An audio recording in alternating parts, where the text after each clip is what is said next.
just waan jechaa jiru kun nama nu dhiisuu dandeessu garuu musliimonni kitaaba rabbiin biraatii nuuf kennamedha jedhanii kan isaan itti amanan quraana keessatti akkas jechuun barreeffamee jira jechuudha.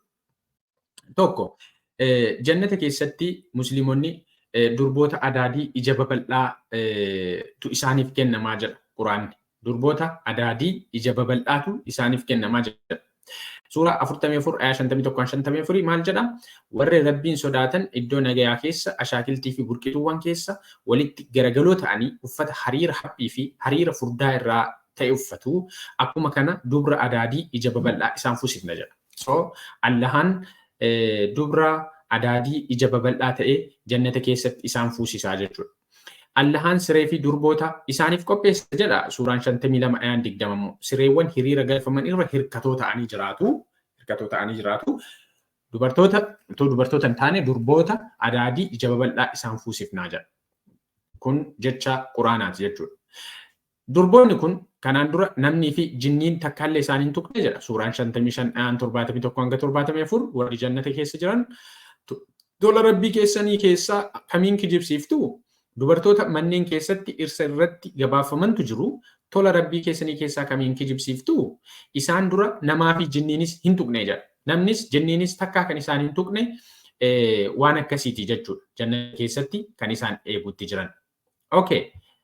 Akkasuma suuraa 56 ayyaa 22 hanga 24 yoo dubbiftan akkasuma dubra adaadii ija babal'oo fi isaaniif jira jedha. Akka faaya eegamaa kan fakkaatan baay'ee miidhagoo kan ta'an jechuudha. Miindaa waan hojjetaa turaniif jecha kana isaaniif goonee jira. Miindaan rabbiin isaaniif kaffalu maalidha jechuudha? Durboota adaadii kana isaaniif kennaa jechuudha. Durbootaaf immoo maal akka kennu tarii egaa ni ilaalla.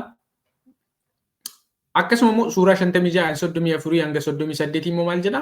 Firaasholee ol fuudhamtuu keessa jiraatu jedha. Dhugumatti nuti dubartoota jannataa uuminsa isaanii isaan uumne dubroota isaan goone dubra kan godhe eenyudha jechuudha. Allah mataasa jaallattoota abbaa manaa kan hiriyoota ta'an isaan goone warra mirgaatiif qophaa'an bakka maal isaaniif qopheesse jechuudha. Ashaakiltii fi akkasuma immoo dubroota kana isaaniif qopheesseeti abdii akkasiiti jechuudha. Sinigalee suuraan 78 ayaan 31 hanga 33 immoo durboonni kun harmi isaanii guntuttuu kan ta'an harma guntuttuu kan ta'an waa'ee harma guntuttuu kana itti deebinaa garuu maal jedhaa? Dhugumatti warri rabbiin sodaataniif milkiitu jira. Ashaakiltii fi inabatu jira. Dubartoota yookiin dubartoota waan inni jedhu durboota harma guntuttuu hiriyyaa ta'antu jiru jedha. Durboota harma guntuttuu hiriyyaa ta'antu jiru. Maal jedha kana tafsiirri Ibn Kathir suuraa 78 irratti maal jedhaa? Akkasumas maasii wayinii fi kawaa'ib atrab jechuun shamarran ija bal'aa harma guutummaatti guddate kan qaban jechuudha. Ibnu Abbaas Mujaahidii fi kanneen biroo akka jedhanitti kawaa'ib jechuun harma geengoo jechuudha. Kana jechuun harmi shamarran kana guutummaatti geengoo ta'ee akka hin laafne ta'a jechuu isaaniiti. Sababiin isaas durba waan ta'aniif umuriin isaanii wal qixa ta'a. Kana jechuun iddoo biraatti immoo umuriin isaanii 33 akka dubroota 33 hin ta'a kan jedhudha.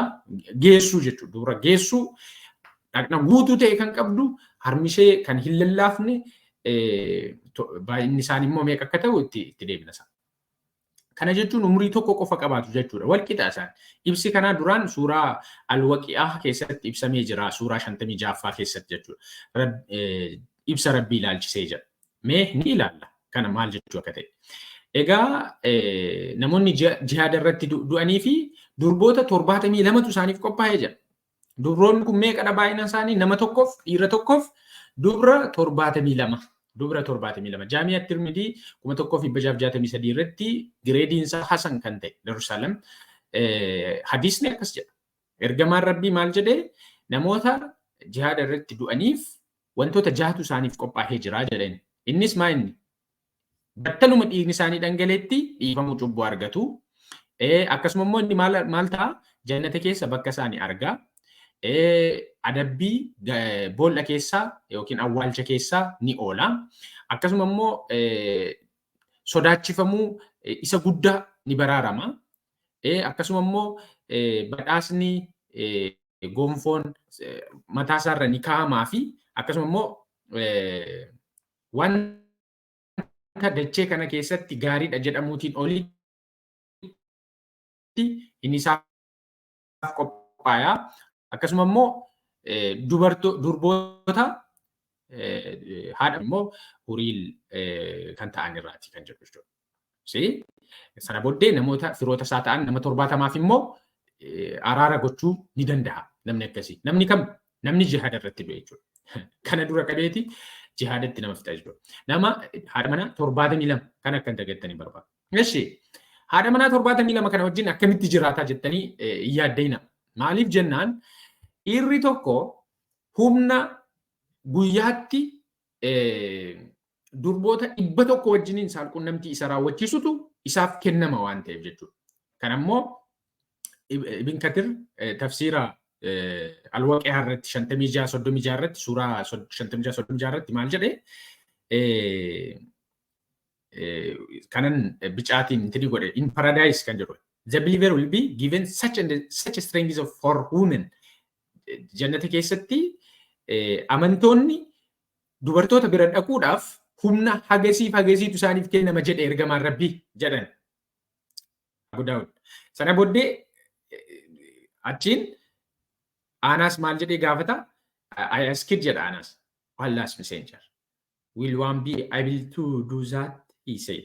Maal akkamittiin dubroota 72 bar akkamittiin kana hojjechuu danda'a dubroota 72 wajjiniin gaafa jedhu maal jedhe?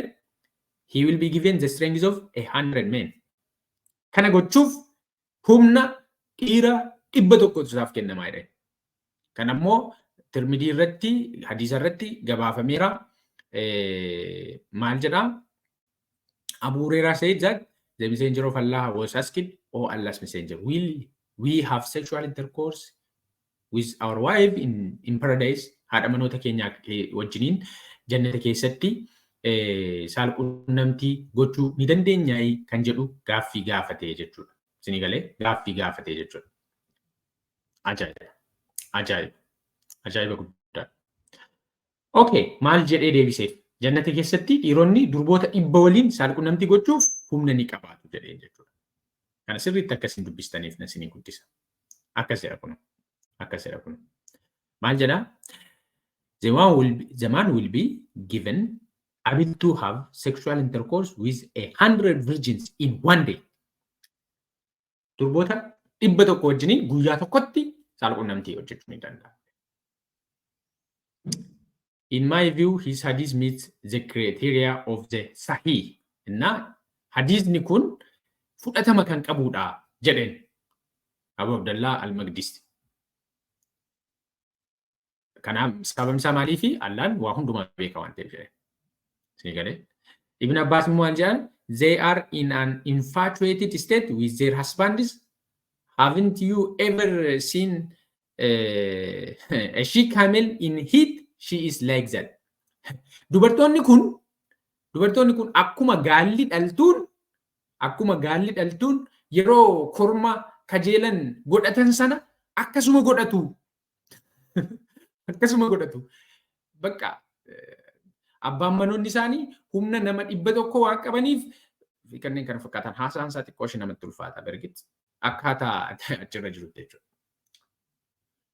Kanaafiyyuu jannata gaafa galan maaliin qanani'u jechuudha. Isaan kun maaliin qanani'u? Durboota wajjiniin qanani'u jechuudha. Qanani'u maal jedha? Tafsiir Al-Jalaliyaan suuraa 36-55 irratti dhugumatti jiraattonni jannata har'a yeroon isaanii waan baay'eedhaan qabame namoonni gahaannam dhiphina akkamiin akka dabarsaa jiran utuu hin yaadin durbummaa fudhataa gammachuu keessa jiraatu. Jannata keessa dadhabbii waan hin jirreef waan nuffisiisaa ta'een yeroon isaanii hin qabamu jedha. Bakka ajaa'iba. Ajaa'iba. Durbummaa ma fudhataa qanani'aa jiraatu yeroo hunda jechuudha. Maaliif jennaan? Lugsis. Dubartoonni kun yeroo hunda durba ta'u. Amma bira gahee abbaan manaa yoo dudduuba deebi'e isaan durba ta'anii masa eegu jechuudha. Yeroo hunduma maal jedha? Tafsiir Al-Jalaliyaan suuraa 56-36 durboota isaan taasifne kanaaf abbootii manaa isaanii waliin erga saalqunnamtii hojjetanii booda durbummaan isaanii ni deebi'aaf. akkasuma yeroo durbummaan isaan fudhatamus isaaniin dhukkubu jedha. Isaan dhukkubu. I don't know garuu waca jannata kana keessa jiraachuu malu jechuudha. Maaliif jennaan nama humna dubroota 100 wajjiniin saalqunnamtii raawwachuu danda'u isaaf kenname wajjin durbi tokko saalqunnamtii yeroo raawwattu maal akka isheen ta'u maltu waca kamiitu jannata musliimaa keessa jiraachuu akka malu walumaa galatti sammuu musliimaa keessa waa'een jannataa fakkii akkamiitiin akka inni jiru tilmaamuun nama hin rakkisu jechuudha. Nama hin rakkisu jechuudha. Just ani kana haquma jiru akkasiin hubattan waan hin barbaadeef. Walumaa galatti ani maaliin jedhee mandarri jannanni musliimonni eeggataa jiranii mandara iyya saalqunnamtiitiin guuteedhaan jedhe. Yookiin immoo hoteela guddaa waan nyaatanii fi dubroota itti qanani'an namaaf dhiyeessu akka ta'ee fi kun immoo jannata jechuu hin danda'amu. Isinii galee? Isinii galee? Kana Yesuus jechuma tokkoon xumure. Maal jedhee?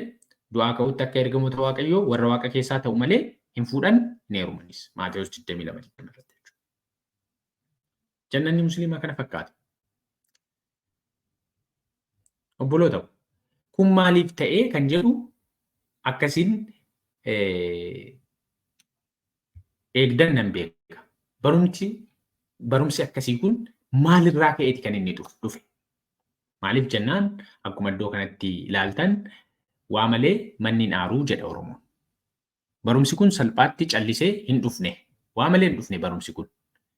Maaliif jennaan itti aansinee kan nuti ilaallu kutaa lammaffaan dhimma maaliiti? Seenaa gaa'ela Muhammadiif nama Quraanni irratti bu'ee jedhamuu fi barsiisa inni barsiise jechuudha. Maaliif jennaan inni nama daa'ima waggaa 6 Aishaa yeroo waggaa 53 ta'e daa'ima waggaa 6 nama fuudhe. Nama guyyaa tokkotti dubroota haadha manoota isaa salgan wajjin halkan tokkotti saalqunnamtii raawwatu. Nama karaarra yeroo deemu dubartiin yoo itti dhuftu of qabuu hin dandeenye deebi'ee haadha manoota isaa wajjin saalqunnamtii nama raawwatu. Nama haadha manaa nama jalaa fudhatu. Isinii galee? Nama akkasii irraatti barumsa akkamiitu eegamaa ka jedhu kutaa itti aanu kana keessatti seenaa gaa'ela isaa fi barsiisa inni barsiise jechuudha. Kutaa lammaffaa wajjin ilaalla. Just akkasiin hubattanii fi kanan jedhe kutaan itti aanu maal akka ta'e. Thank you. Kutaa itti aanu walitti deebina. Share gochuu hin dagatinaa. Galatooma.